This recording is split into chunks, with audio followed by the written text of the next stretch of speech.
আমার ছবি অনুষ্ঠানে তিনি উপস্থিত হয়েছেন অনেক আগেই।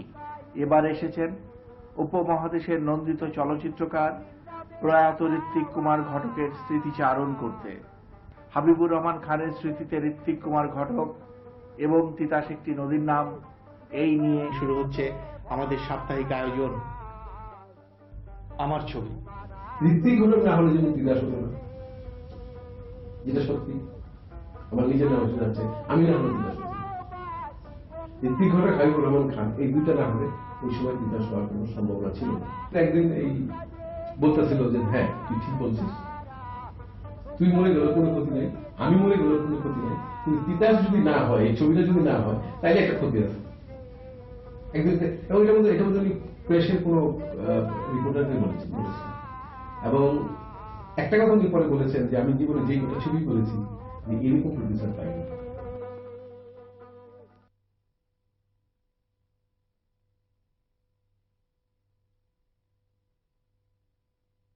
শুভেচ্ছা, স্বাগতম সুপ্রিয় দর্শকবৃন্দ। তিনি হাবিবুর রহমান খান। শৈল্পিক কিংবা বাণিজ্যিক উভয় ধারার চলচ্চিত্রের প্রতিনিধি হয়ে আমার ছবি অনুষ্ঠানে তিনি উপস্থিত হয়েছেন অনেক আগেই। এবার এসেছেন উপমহাদেশের নন্দিত চলচ্চিত্রকার প্রয়াত ঋত্বিক কুমার ঘটকের স্মৃতিচারণ করতে। 4 নভেম্বর 1925 সাল ঋত্বিক কুমার ঘটক জন্মগ্রহণ করেন ঢাকায়। 1976 সালে 6 ফেব্রুয়ারি তিনি প্রয়াত হন কলকাতায়। হাবিবুর রহমান খানের স্মৃতিতে ঋত্বিক কুমার ঘটক এবং তিতাস একটি নদীর নাম, এই নিয়ে শুরু হচ্ছে আমাদের সাপ্তাহিক আয়োজন আমার ছবি।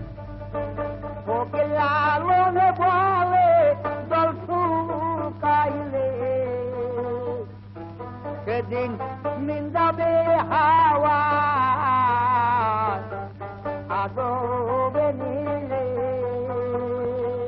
নীলে দেখে লাগে ভয়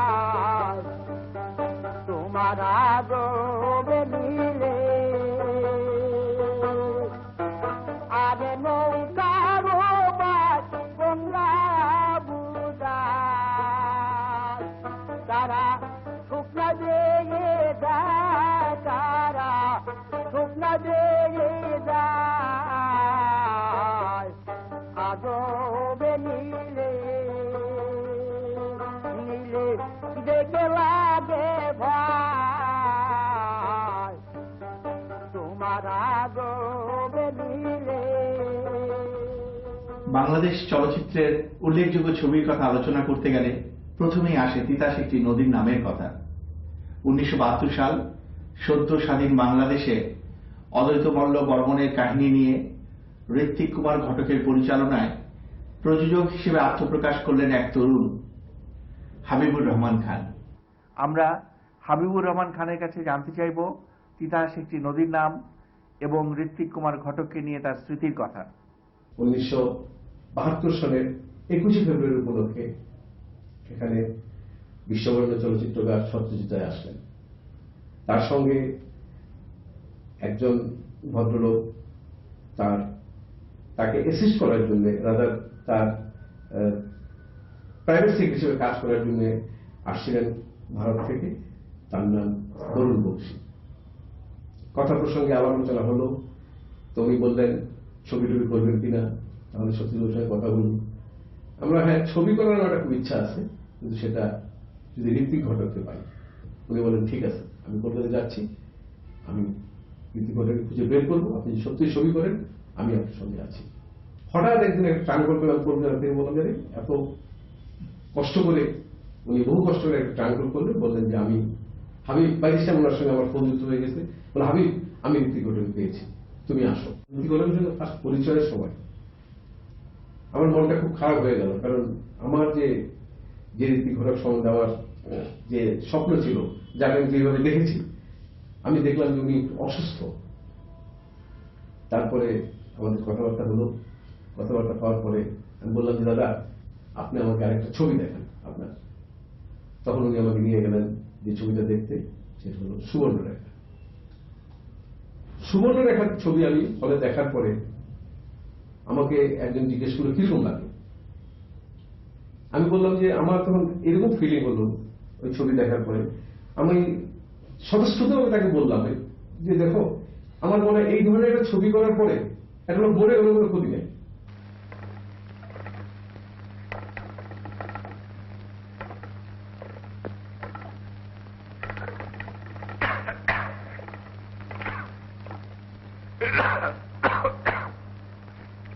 টাকাইতে মুলুক দিয়ে না চালামু, তার মধ্যে আবার মায়া লোক। আমি কই কিশোর, তুমি এখন কাম করো, ওই পাটাতনের তলে বিছনা পাত করো, যাতে কেউ না দেখে না জানে। ওনার অনেক দিনের লালিত স্বপ্ন ছিল উনি তিতাস করবেন। তো তিতাস তখন এই যে ছবির কপিরাইট, এটা তখন একটা ট্রাস্টের উপরে অর্পিত ছিল। সেই ট্রাস্টের অন্যতম সদস্য ছিলেন সত্যজিৎ রায়। আমরা অ্যাপ্রোচ করলাম।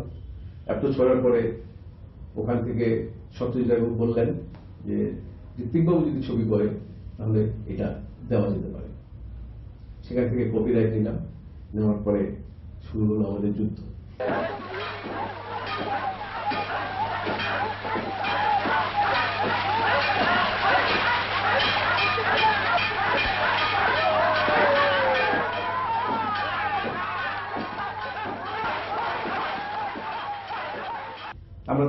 আমার সঙ্গে আমার তখন সব বন্ধু বান্ধব, সানোয়ার মোর্শেদ, শমশের আহমেদ, ছটকু আহমেদ, আমাদের স্কুল বন্ধু, বাল্য বন্ধু, আমরা সবাই মিলেই কিন্তু শুরু করলাম।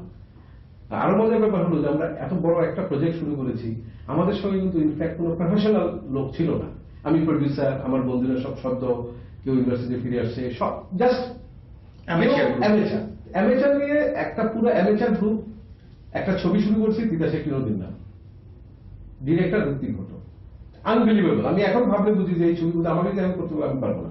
আমি যখন আগে ছবি করার জন্য সব ঠিকঠাক করলাম, আমার অনেকে বললো যে are you sure Ritwik Ghatak আপনার ছবি করবে? আমরা why not, I am sure.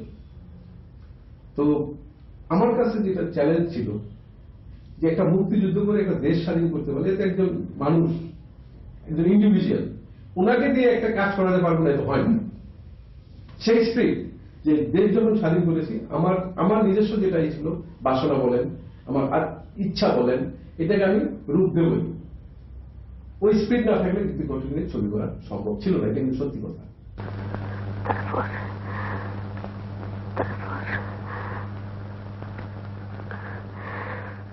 তারপর জানি না দিদি, ওরা কপাল আমার, এই তোমার পরাস্তা বইল। আরে একজন পুরুষ কি কইলা, সংসারে হক বল পুরুষই তো মাইয়া দেখা পাগল হইয়া যায়, বিয়া না কইরা ছাড়ে না। কিন্তু বিয়ার পর কি হইল, এই যাই তো আসল কথা। ও না বোন, তুমি আসল কথা কইলা না, যাইতে গেলা।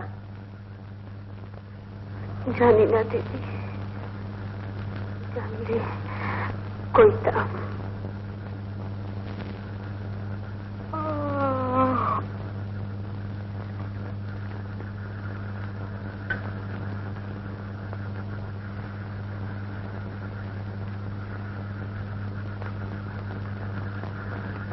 আমি জানি 1972 সালের 16ই জুলাই ছবি শুরু হয়, এবং আপনি বিশ্বাস করবেন না জানি না, 1972 সালের এই ছবি শুরু করার আগে এই মে মাস থেকে 1973 সালের 27 জুলাই ছবি রিলিজ হয়। এই একটি বছর আমি আমার পরিবার, আমার ব্যবসা কোনোটার সঙ্গে আমি সংশ্লিষ্ট ছিলাম না। মানে আমি স্পেশালি আমি তো এই এক বছর 1-2 মাস আমি অন্য কি দুনিয়াতে কি আছে, আমার পারিবারিক সম্পর্ক, আমার ঈদ, কোনোটার মধ্যে আমি পার্টিসিপেট করতে পারিনি। আমার একটি কারণ ছিল ঋত্বিক ঘটক।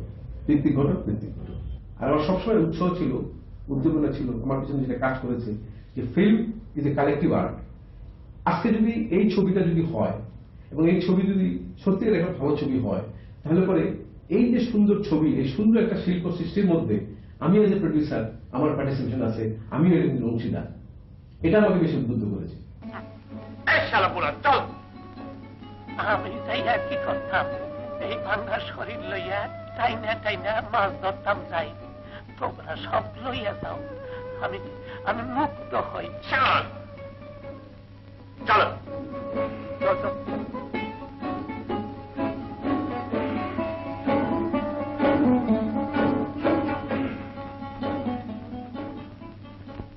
ঋতুপালের মেজাজটা খারাপ, কিন্তু লোক ভালো। তোমার সব নিচে, কিন্তু নাও গুলাতে হাত দেয় নাই। লোকেশন হান্টিং এ আমরা গেলাম ব্রাহ্মণবাড়িয়াতে।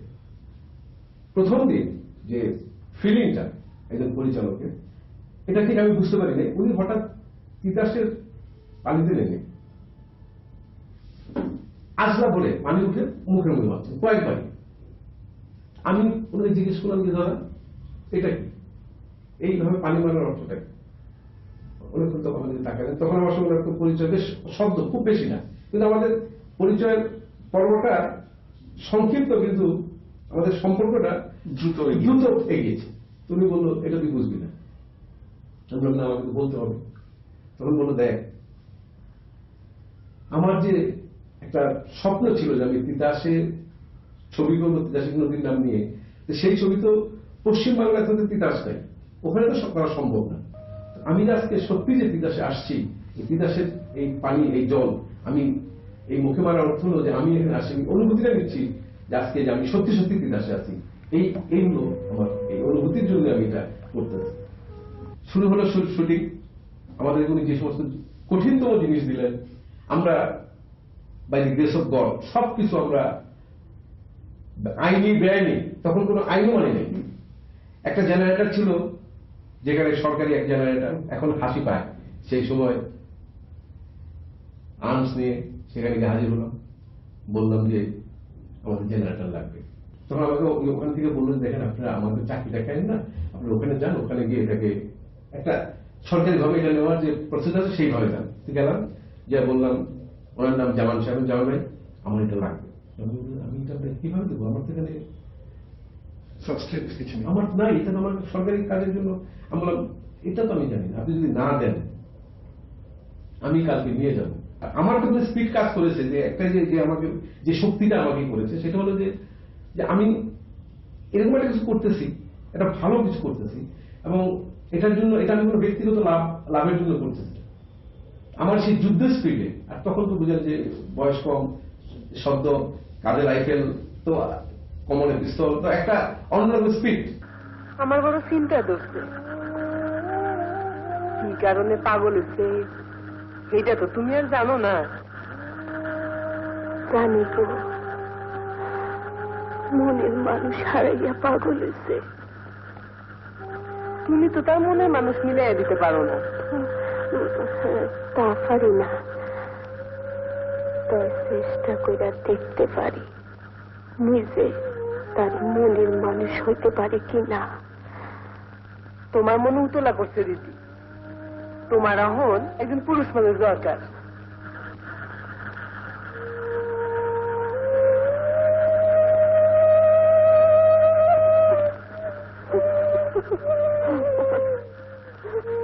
তিতাসে কিছু বৃষ্টির সিন আছে, যে সিন সম্বন্ধে, যে দৃশ্য সম্বন্ধে কবি শামসুর রহমান সাহেব একটা তখনকার দিনে দৈনিক বাংলাতে একটা উপসম্পাদিত লিখেছিলেন।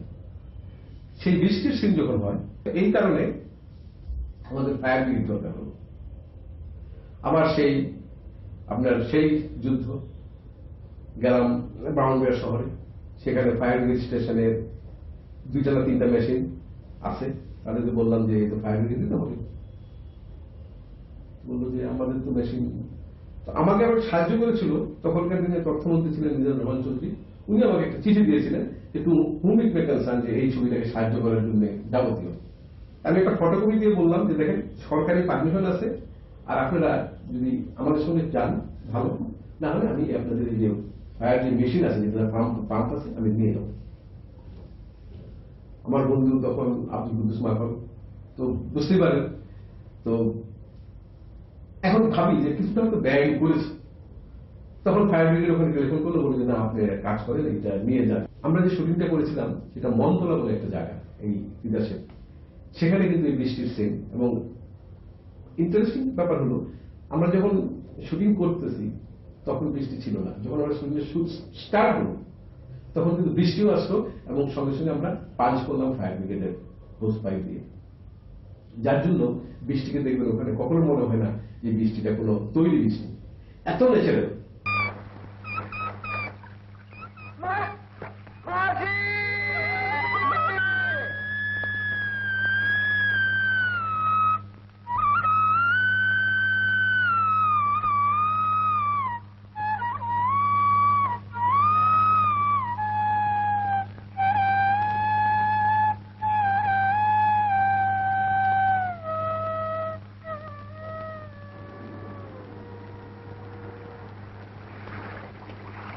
মাঝখানে ব্যক্তি ঘটকের সঙ্গে আমার প্রায় লেগেছে। একদিন ইন্টারেস্টিং ঘটনা, একদিন গেলাম সাভারে শুটিং করতে, আপনার প্রায় 100 জনের ইউনিট মেম্বার, বাস টাস নিয়ে নামলাম। নামার পরে জাস্ট উনি এইভাবে লোক শুরু করে বলল ব্যাক আপ। আমি জিজ্ঞেস করলাম দাদা এটা কি হলো? বললো দেখ তুই একটা হুজুগার, আর এই যে লোকগুলো আজকে আসছে কাজ করতে, এখন আমি ব্যাক আপ করলাম, তো এরা তো পয়সা পাবে, কাজটা আমি কালকেও করতে পারবো, তো তোর কিছু পয়সা নষ্ট হলে এরা কাজ না হলে কিছু পয়সা পাবে। আমরা আচ্ছা। এই ছবি কিন্তু আমি একদিনও অ্যাবসেন্ট ছিলাম না এই ছবির শুটিং, আমার সাথে কিন্তু শুটিং হয়। আমি 24 আওয়ার্স এই ছবির সঙ্গে ছিলাম। আমি একজন প্রযোজক, আমি আমার ডিরেক্টরের ফুডটা আমি নিজে হাতে নিয়ে যেতাম। আমরা একটা ক্যাম্পে থাকতাম, দাদা থাকতেন উথলি ডাকবাংলাতে, কিন্তু আমার দায়িত্ব ছিল ফুডটা নিয়ে ওনাকে নিয়ে আমি নিজে সার্ভ করতাম। তা আমি গেলাম রাত্রেবেলা ফুড নিয়ে, তো ফুড ওনার সামনে দিলাম খাবার, তো মোস্তফা ছিলেন ওখানে। তা আমি বলতেছিলাম যে দাদা আজকে যে আপনি কাজটা করেছেন আমার পছন্দ হয়, এটা কালকে রিটেক করতে হবে। বলে হুয়ারি, আমি প্রডিউসার, ছবির ডাইরেক্টর তুই? আমি বললাম না আমি ডাইরেক্টর না, কিন্তু আমি প্রডিউসার, আপনাকে রিটেক করতেই হবে। তো আমি বেরিয়ে এসে আমি আবার লুকায়া দেখতেছি কি বলে, মোস্তফা ভাই ছিলেন ওখানে। তো মোস্তফা ভাই বলতেছেন যত বুঝে না, আমি তো ছবি অনেক বেশি ওভার বাজেট হয়ে গেছে, এখন এটা কালকে আবার রিটেক করতে হবে। তো মোস্তফা বলে যে দাদা যদি বলে থাকে আপনি এটা করাই ভালো, আর মনে হচ্ছে কাজটা ঠিক হয়নি। তখন বললেন যে আমাকে যে ছবি করাতে সব ডিরেক্ট সব প্রডিউসাররা এক পর্যায়ে তো ভেগে যায়, নাইলে বলে যে তাড়াতাড়ি শেষ করেন, আর এই আমাকে বলছে যে এরকম রিশুট করেন। তারপর কিন্তু সেই আপনার কাজটাকে আমি বললাম রিশুট করেন। সেদিকে হাসছে, ওই লোকের সঙ্গে হাসতে হাসতে বলতেছে তুই তো মরে যাবি। আমরা দেখি না মরে যাওয়ার কি আছে, তো আমরা মরে গেল একটা ভালো ছবি। তারপরে কিন্তু একদিন এই বলতেছিল যে হ্যাঁ তুই ঠিক বলছিস, তুই মরে গেল কোনো ক্ষতি নাই, আমি মরে গেল কোনো ক্ষতি নাই, কিন্তু তিতাস যদি না হয়, এই ছবিটা যদি না হয়, তাহলে একটা ক্ষতি আছে একদিন। এবং এটা মধ্যে উনি প্রেসের কোনো রিপোর্টারদের বলেছিলেন। এবং একটা কথা উনি পরে বলেছেন যে আমি জীবনে যেই গোটা ছবি করেছি আমি এরকম প্রডিউসার পাইনি।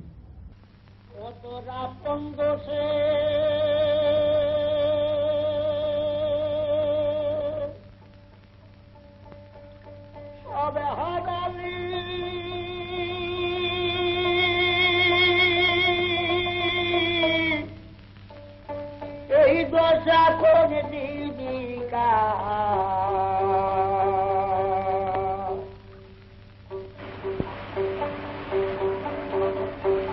ওরা মুখী কান্দিস না লয়া।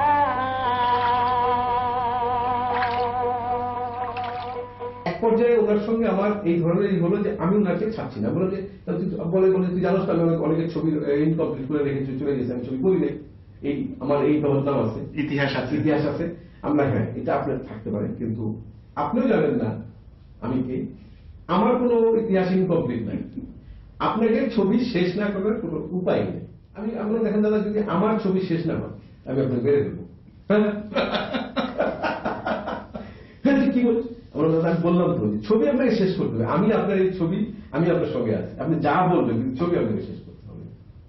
একটা জিনিস আমরা লক্ষ্য করি যে ছবিটা যখন নির্মাণ হচ্ছিল সেই সময় শেষের দিকে ঋত্বিকদা গুরুতর অসুস্থ হয়ে গেছে, সেই ব্যাপারটা অ্যাকচুয়ালি ছবি কিন্তু সমস্ত শুটিং শেষ করে গেছেন, ছবির শুটিং গুলো বাকি ছিল না। এবং ঋত্বিকদা অসুস্থ হওয়ার আগে ছবি কিছুদিন এডিটিং হয়েছে। যখন অসুস্থ হয়ে গেলেন তখন উনি আমাদের যে ছবির এডিটর ছিলেন তাকে কিন্তু উনি জিনিসগুলো বুঝাই দিয়ে গেছে। স্পেশালি ওনার ছবি ওনার অ্যাবসেন্সে শেষ করার যে বাকি কাজগুলো শেষ করার জন্য উনি আমাদের বলে গেলেন। ওনার একটা ফিলিং ছিল যখন উনি অসুস্থ হয়ে গেলেন উনি হয়তো বাঁচবেন না, উনি চাচ্ছিলেন ওনার এই ছবিটা শেষ হোক। আমরা এই বাকি কাজগুলো কমপ্লিট করলাম। কমপ্লিট করার পরে উনি সবগুলো মোটামুটি ওনার করাই ছিল। উনি হসপিটাল থেকে আমাদের এখানে উনি মোটামুটি আমাদেরকে ডাইরেকশন দিয়ে গেছেন কি করতে হবে। পরে উনি আইসে যে ছবিটাকে কাটছাট করলেন, সেটা কিন্তু খুবই সামান্য, লোকে কিন্তু জানে না, কিন্তু আমি জানি যে সেটা কি কাজ হচ্ছে, কারণ সবকিছু এখন কিন্তু ওনার ডাইরেকশন মধ্যে গেছে। মাঝে সাথে মনে হচ্ছে শিশু, অনেক গল্প হচ্ছে, অনেক ঝগড়া হচ্ছে, তারপরে ইতিহাস হচ্ছে। অনেকে বলেন ওনাকে মিসগাইডেড জিনিয়াস। মিসগাইডেড জিনিয়াস অনেকে বলেন, তো আমার মনে হয় না উনি কোনো misguided genius, he was a really genius. এটা কোনো মিসগাইডেড না। মাঝখানে যেটা হয়েছে যে প্রবলেম একটাই, অ্যালকোহল। উনি 100% অ্যালকোহলিক হয়ে গেছিলেন, এর থেকেই ফ্রাস্ট্রেশন। আরেকটা যেটা হলো সেটা হলো যে এটা আমিও মানে ওনার ছবি থেকে আপনারা বুঝবেন, এবং আমি খুব ক্লোজলি বুঝেছি, উনি দেশ ভাগ, বিশেষ করে বাংলা ভাগটাকে উনি মানতে পারেননি। এটা আপনি দেখেন সেই মেঘে রেখা তারা, সেই উদ্বাস্ত, সুবর্ণরেখা।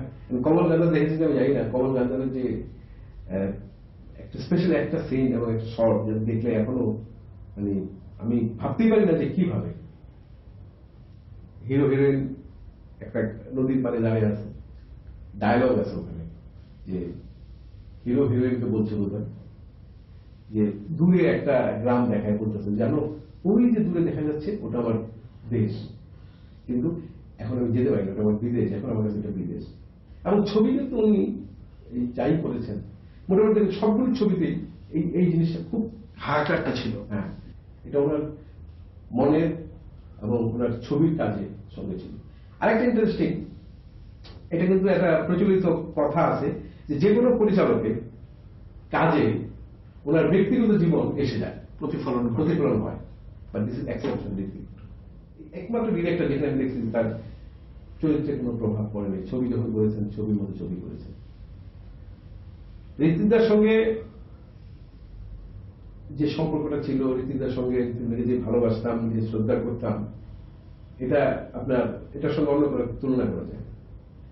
আমি এই ছবি রিয়েলি কিভাবে করেছি, কতখানি মনোযোগ দিয়ে করেছি, কতখানি সংগ্রাম হিসেবে নিয়েছি, এটা তাহলে কিন্তু সম্ভব হতো না। দয়ালখান কাকা, তুমি তো কখনো উচিত কথা কইতে পারো নাই, তুমি তো অন্যায় সহ্য করো না, তুমি তো কেন? ওইখানেও আর কিছু হইতো না রে, ওইটা অভিক্ষা গেছে। বাবুরা উয়ারে যাত্রার দলে মুনির ঋষি সাজাইয়া বামন বাইরা লইয়া গিয়া বড় লোকের কাছ থেকে সোনার উপর মেডেল পাওয়াইয়া দিছে। কি যে কও দাদা, মায়াটার বড় সুখ, জজমের কাছে বিদায় লই।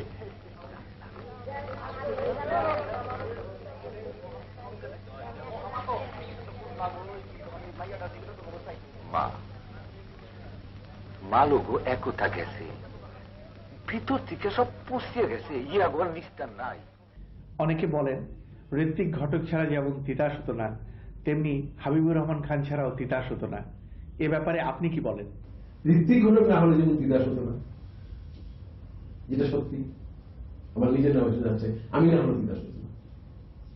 ঋত্বিক ঘটক, হাবিবুর রহমান খান, এই দুইটা না হলে ওই সময় তিতাস হওয়ার কোনো সম্ভাবনা ছিল না। ওনার ডেডিকেশন আমার ডেডিকেশনটা মিলে তো ফসল হলো তিতাস, তাহলে তিতাস কিন্তু সম্ভব ছিল না। আর আজকে তিতাস অনেক ইন্টারেস্টিং, আপনারা জানেন না যে আজকে তিতাস নিয়ে পৃথিবীতে যে আলোড়ন হচ্ছে, আজকে তিতাস নিয়ে কতজন যে ডক্টরেট করেছে।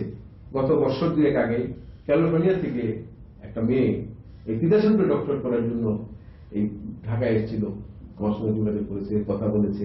তার নাম ছিল বাংলার মহাকাব্য তিতাস।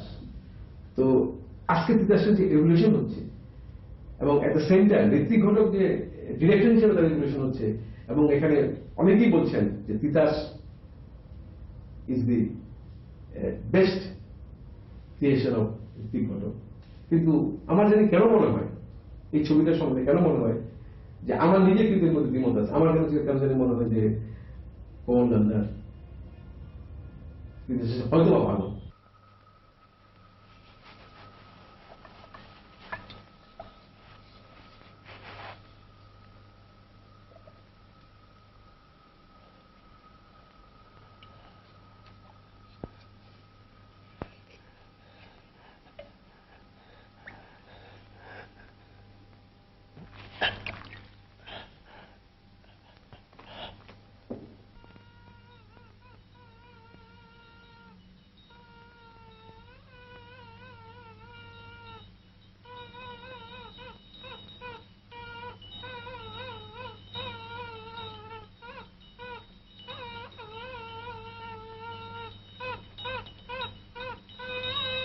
এর মাঝখানে ঋত্বিক ঘটকের উপরে আরেকটা ডকুমেন্টারি দিচ্ছে।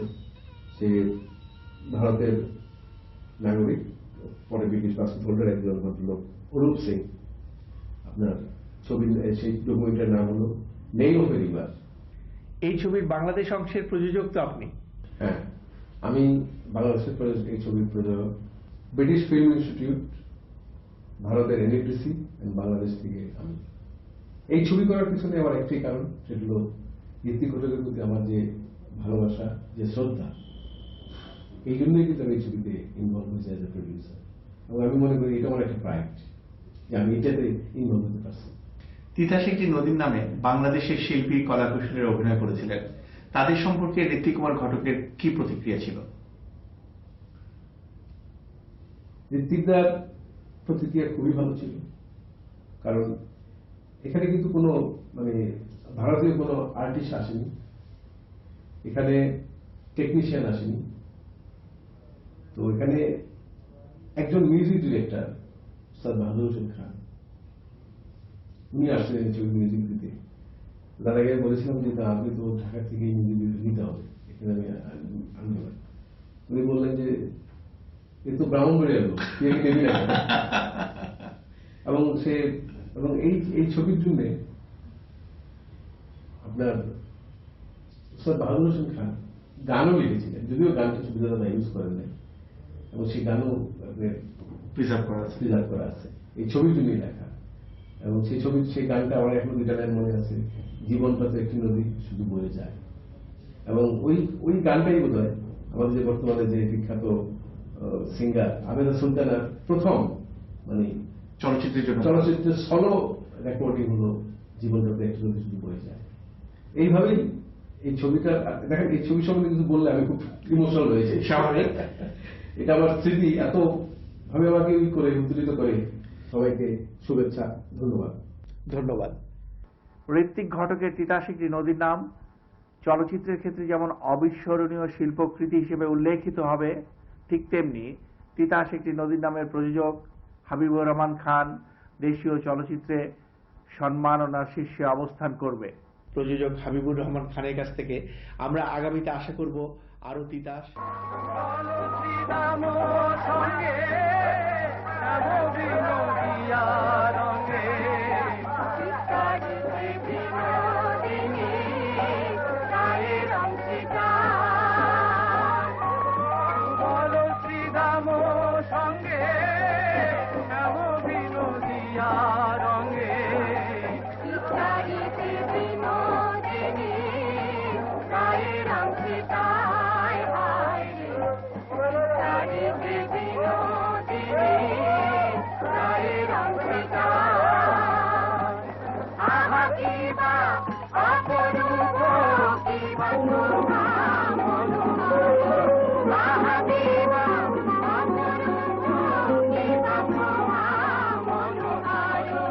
রাধা কৃষ্ণের মিলন হইল।